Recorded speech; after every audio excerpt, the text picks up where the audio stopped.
Saat ini hanya tersisa 6 subspesies harimau yang masih bertahan di bumi.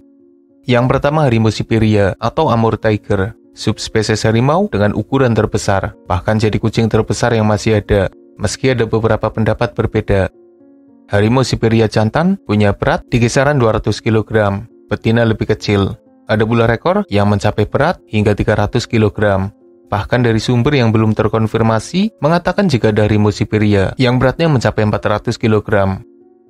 By the way, kondisi harimau Siberia saat ini agak menyedihkan karena mereka mengalami penurunan berat badan. Penyebabnya diduga karena kurangnya mangsa yang bisa diburu.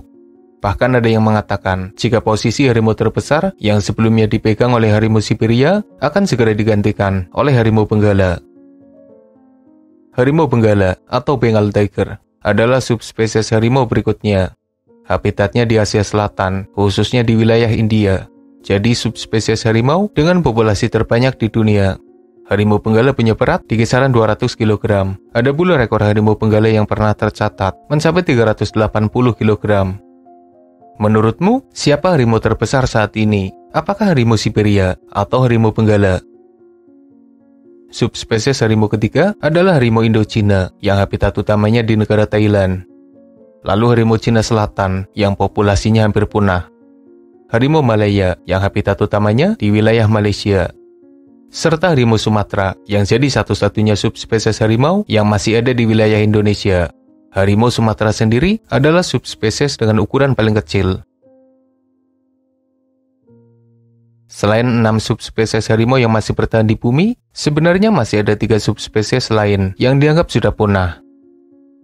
Yang pertama adalah harimau Jawa, sang penguasa hutan Jawa pada masanya. Lalu harimau Bali, yang pada masa jayanya juga jadi pemangsa puncak di Pulau Dewata. Dan yang terakhir adalah harimau Kaspia, yang dulunya hidup di sekitaran Asia Tengah. Nah, selain ke-9 subspesies harimau itu, kita juga akan membahas harimau lain yang bisa dibilang sebagai harimau purba karena berasal dari masa yang jauh lebih tua. Berbicara mengenai harimau purba, tentu saja sosok harimau ngandong jadi salah satu yang paling populer. Harimau ngandong punya nama ilmiah Panthera tigris soloensis, masih bagian dari subspesies harimau. Harimau ngandong dianggap sebagai sosok harimau yang pernah hidup di sekitar Sundaland, masanya lebih tua dari harimau Jawa. Fosilnya sendiri ditemukan di situs Ngandong, di wilayah Jawa Tengah. Sayangnya fosil yang ditemukan terbilang sangat sedikit, sehingga penelitiannya terbatas. Dari sisa fosil yang ditemukan, didapatlah informasi yang menarik, di mana ukuran harimau ngandong diduga lebih besar dari harimau lainnya, dengan perkiraan berat lebih dari 400 kg. Harimau ngandong bisa saja jadi salah satu kucing terbesar yang pernah hidup di bumi. Harimau Wanshin adalah subspesies harimau purba yang fosilnya ditemukan di wilayah Tiongkok. Harimau purba ini juga berukuran besar. Sayangnya hanya sedikit sisa fosil yang berhasil digali, sehingga penelitiannya masih sangat terbatas. Selain harimau ngandong, sebenarnya ada juga sosok harimau trinil, harimau purba yang berasal dari masa 1,2 juta tahun silam, berdasarkan sisa fosil yang ditemukan di situs Trinil, wilayah Jawa Timur. Ukuran harimau trinil tidak terlalu besar, diperkirakan beratnya di kisaran 150 kg. Ada dugaan jika harimau trinil adalah nenek moyang dari beberapa harimau yang ada di wilayah Indonesia. Tapi pendapat ini mendapat bantahan karena rentang waktu yang tidak sesuai. Sisa fosil yang terbatas memang jadi masalah tersendiri dalam penelitian terhadap sosok purba ini. Harimau Longdan punya nama ilmiah Panthera zdansky. Dianggap sebagai sosok yang berbeda dari harimau, meski beberapa tetap menyebutnya sebagai harimau Longdan. Fosilnya ditemukan di wilayah Tiongkok Barat. Katanya, ini adalah kucing purba dengan sisa fosil yang lengkap. Harimau Longdan seukuran jaguar dan pernah jadi salah satu pemangsa puncak pada masanya. Ada teori yang meyakini bahwa harimau Longdan adalah sosok primitif sebelum revolusi menjadi harimau yang ada pada saat ini. Tapi teori ini diragukan banyak pihak. Panthera paleosinensis. Belum ada nama umum yang diberikan kepada sosok ini. Menurutmu, apa nama yang tepat baginya? Sosok yang berasal dari wilayah Tiongkok, sesuai penemuan fosilnya. Fosilnya sendiri diperkirakan berasal dari masa sekitar 3 juta tahun silam. Ada beberapa hal yang menarik dari sosok purba ini. Beberapa meyakini jika mereka nenek moyang harimau atau bahkan nenek moyang dari para kucing modern, meski pendapat ini mendapat banyak bantahan. Lalu perkiraan ukurannya yang luar biasa. Ia digambarkan sebagai sosok besar yang gemuk dengan perkiraan berat hampir mencapai 500 kg.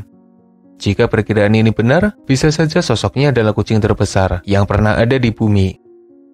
Penelitian yang dilakukan pada tahun 2023 lalu juga menghasilkan informasi terbaru. Harimau Longdan yang sebelumnya dianggap sebagai jenis mandiri, diperkirakan adalah bagian dari Panthera paleosinensis. Harimau Kalimantan juga diyakini sebagai harimau purba yang pernah hidup di Pulau Kalimantan. Jika keberadaannya memang nyata, maka tidak mengherankan karena harimau juga menyebar di beberapa pulau di sekitarnya. Ada beberapa hal yang mendukung eksistensi harimau Kalimantan, misalnya penemuan sisa fosil yang diduga berasal dari harimau, pengetahuan penduduk lokal dengan sosok harimau, catatan sejarah mengenai sosok harimau Kalimantan, serta beberapa benda yang diyakini berasal dari bagian tubuh harimau. Dari beberapa hal yang menguatkan eksistensi harimau Kalimantan, ternyata masih belum cukup untuk membuktikan sosoknya. Beberapa masih meragukan eksistensi harimau Kalimantan. Menurutmu, harimau Kalimantan itu memang ada atau sosoknya hanya mitos? Satu lagi sosok harimau yang bukan harimau. Kita mengenalnya sebagai Smilodon atau kucing bergigi pedang. Beberapa menamainya sebagai harimau bergigi pedang. Meski mereka bukan bagian dari harimau, bahkan sudah terpisah dari leluhur kucing modern sejak 20 juta tahun silam. Jadi bisa dibilang, Smilodon adalah kucing yang berbeda. Penamaan harimau bergigi pedang mungkin adalah suatu kesalahpahaman. Nama Smilodon atau Sabertooth memang lebih tepat, tapi penghubungannya dengan harimau tentu ada tujuannya. Entah karena adanya keterikatan dengan harimau, atau karena perkiraan penampilannya yang mirip dengan harimau, tapi taringnya lebih panjang. Smilodon merupakan salah satu kucing purba yang paling terkenal. Mereka sendiri hidup di daratan Amerika, khususnya Amerika Utara. Jadi, jika dianggap sebagai sosok yang berbeda dengan harimau, memang masuk ke akal karena habitat yang berbeda. Pada masanya, Smilodon jadi salah satu pemangsa puncak yang paling ditakuti. Mereka spesialis mangsa besar, tubuhnya lebih kuat dari kucing modern yang ada saat ini. Ternyata ada banyak harimau purba yang berhasil ditemukan, meski beberapa dianggap sebagai sosok yang berbeda dari harimau. Harimau punya nama ilmiah Panthera tigris, berasal dari genus Panthera, genusnya kucing yang bisa mengaum. Kerabatnya adalah singa, jaguar, macan tutul, serta macan tutul salju. Sementara kerabat lain yang sudah punah adalah singa gua, singa Amerika, jaguar Eropa, dan beberapa sosok lain yang masih jadi perdebatan. Panthera bleatii diduga jadi sosok paling awal dari genus Panthera sesuai fosil yang ditemukan. Ia berasal dari Asia Tengah, meski ada bantahan yang malah menganggapnya berasal dari genus yang berbeda. Genus Panthera sendiri diperkirakan muncul dari masa 11,3 juta tahun silam, terpisah dari garis kucing lainnya.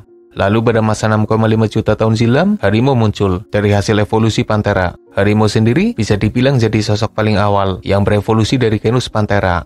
Keberadaan harimau di bumi sudah berlangsung selama jutaan tahun. Sejauh ini mereka masih bertahan, meski kondisinya memang mengkhawatirkan. Dari beberapa harimau purba yang telah punah, menyisakan 6 subspesies yang terus dipertahankan. Semoga saja mereka bisa tetap eksis dan meneruskan dominasi Panthera. Semoga bermanfaat. Makasih udah nonton, dan mohon maaf jika masih banyak kesalahan.